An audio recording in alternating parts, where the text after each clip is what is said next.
What do you I think will know. be the best performing stock this year? What's your pick? Schlumberger did pretty well this year. If the economy stays down, I'm going to lean on one of my babies, Microsoft. And not because historically I love it and I love the CEO, but I think we'll have a bounce in the market. And I truly believe that Microsoft is going to get into that cybersecurity space. If you go look at some of the acquisitions that they've made and the team that they're building, I think for the first time in maybe 15 years, most corporations are saying, hey, we have to build some real businesses and not just software at scale and throw something out and hope that it works like Slack or any comparable companies. I think they're going to push heavy into that cybersecurity space. And then as a result, I think they'll have one of the best years that they've had in a while. No, baby. Uh, Let me finish. okay. So your pick is Microsoft. Yep. Let me ask you this: do you think that we will have a positive year for the stock market as a whole, or will we have a negative year? I think we'll be 2023. Oh, no, I said the economy wouldn't recover to 2024. I think we'll be flat. We may be somewhere around like 2 to 6%. Because if we just look at the landscape, still no quantitative easing. Mm-hmm. And going back to when we were talking last summer, when Charles was like, hey, most tech is too high. I agree. Also, when you look at the stats, since 1980, anytime we got to like 31% return, in a year or 3 years, we start to turn over to the downside. And that happened in 2020. Can anyone name me 15 companies right now that is just like producing amazing products with amazing net income, amazing revenue? Can't do it. So if 3,000 companies out there or 4,000 companies out there are underperforming, I don't think we'll have an amazing performance in the stock market. It is an accumulation phase though. This is the time when you like can get rich. If you're aiming to get like 1,000 shares a year or 1,000 shares every 2 years, and when this is over in a 5-year period, you'll be incredibly happy. But they should go watch the previous episodes on the Benner cycle. That'll tell you exactly when we'll start to like have a peak, a bust, a boom, and you can time when to place your capital into the market based on that. But I think we'll be relatively flat. I mean, Red Panda going to be up regardless, up market, down market. But for general consensus, I think we'll be flat. Flat, he says. Okay. So the accumulation part is where I was going. And so last year I said Amazon, and obviously the market really punished them along with other tech stocks. But the accumulation is the reason I'm going to go with AMD as one of those stocks to watch in 2023. If you looked over the last quarter, especially in the semiconductor space, we saw a rise of maybe 30% for the space, which is interesting. Obviously, we were dealing with supply chain, but now it's oversupply, and now they have to regulate that. But I think the reason I'm looking at them is because of the fall that they've had. I think the stock was down 50% or 58%, trading at $64. Was at a peak at 147 at the time. I felt really great about that. I was still accumulating. But now it's down to 64.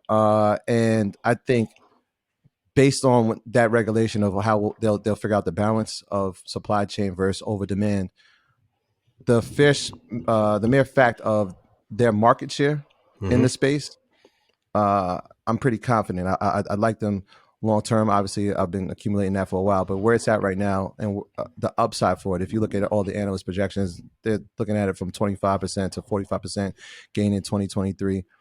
I like AMD, but I got a surprise one for you. You ready? Go ahead. Lululemon. I swear to God, that was on my list. Them and Halliburton and T-Mobile. Yes. Lulu is one of my favorites. Lululemon, I've been watching from a retail. It's an athleisure wear. And I didn't realize it until like maybe during the pandemic when we saw a lot of people, go into that space, obviously, because people were home, a lot more home exercise, and people went back to the gym.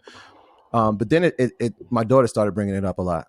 And it was, can I get this? Can I get this? And then I looked at her list for Christmas and her birthdays. It's been Lululemon on the list. And I'm like, this is becoming a thing amongst young people. And once I start seeing young people adapt toward an athleisure wear or a company, it tells me that they've hit the right market, because the only thing that happens when you galvanize young people is that you get more young people.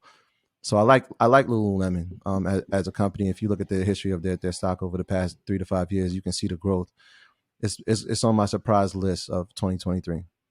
I will say too, if China releases or eases up on the COVID restrictions, Alibaba will be my number 2 as well. I don't know if they will, but the number 1 canary in the coal mine that I'm looking for this year, if China eases up on those restrictions and they let people start to move around the country freely, don't have as many lockdowns, that's going to be the first sign, because that market is going to turn upward before ours does. And if we get 4 or 5 months of positive growth there, things are going to boom for us here, for sure. All right, it's interesting. You got one? Yeah. Well, I don't really like to give predictions because you're smart. You're smart. Number 1 reason. But I'll say this: I won't say which stock I think is going to do the best this year, but I will say a stock that I think could potentially be the best buy this year. And being a best buy doesn't necessarily mean that it's going to have a great year this year, but it's going to have a good run eventually when you buy it, and that's Amazon. And I feel like, it's 50% off of its all-time high. It doesn't really take a rocket scientist to figure this out, that at some point the ship is going to be turned around. Mm-hmm. Yeah, I'm not to say this guaranteed that it's going to be booming this year as far as their stock, but strongly believe in what Amazon has, their business model. They've pretty much created a monopoly in their space. And I think that they're going to continue to get bigger over the next decade. So anytime that you get a chance to buy a stock like Amazon at such a deep discount, I think you definitely have to consider it. And I think that, if you hold for the long term, you will probably be rewarded for that. Yeah. I'm with you. I just didn't want to say it 2 years in a row. Got to change it up. Yeah, I was like, let me just, because they were like, yo, you said that last year, man. Stock went down 64%. That's a great one. I'll add another one. That's why it's good now. Yeah, great time. Well played. I think Google's in that as well. Absolutely, especially with the NFL deal, which we can't ignore that.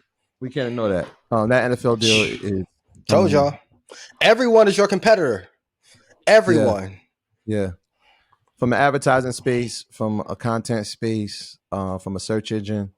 And now from a viewership. live sports, a viewership, right? Because you figure that NFL ticket is a monster. Mm-hmm. I think what are they selling it? $300 for the season, $299 for the season, something like that. Which is that's Prime Plus, Prime NFL Plus. Apple, y'all better get $9 billion together for the Super Bowl. I'm going to make a call right now. Apple or Amazon is in 3 years is going to have exclusive rights to the Super Bowl. Oh, Ian's crazy. Guy. He's on pineapple juice again, Rashad. How do you deal with him? Okay. Everyone is your competition. Let Black China clean up her act and go to etiquette classes. She'll be teaching investing on OnlyFans. Everybody is your damn competition. And once people realize that, and we're in a consolidation phase amongst tech too, Twitch had a whole bunch of deals they were giving out, then they consolidated, and now they're not as popular. I know like Academics doesn't have his deal there anymore, but T-Pain is popping. Everyone on earth is your competition. Shout out to Google, shout out to YouTube. We're living in interesting times. But if you go study the tech wars from 1994 through 2005, this is Alta Vista, YesG's, Google, AOL, Netscape. Go look at everything Mark Andreessen wrote back in the day. We're going through the second version of that. And Web 3.0 is overrated. Mike, clip that up. So, all right. Wait, hold on. What was that? A teacup? Oh, yeah, Chitty, y'all.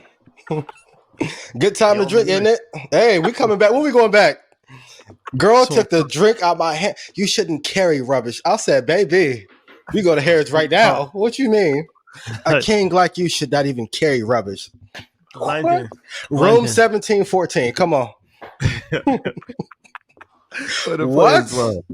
Jesus. We're on the way, man. London on the way. The Eagle has landed.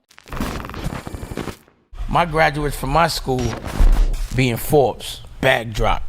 Bag drop. A mic drop. Bag drop. Bag drop.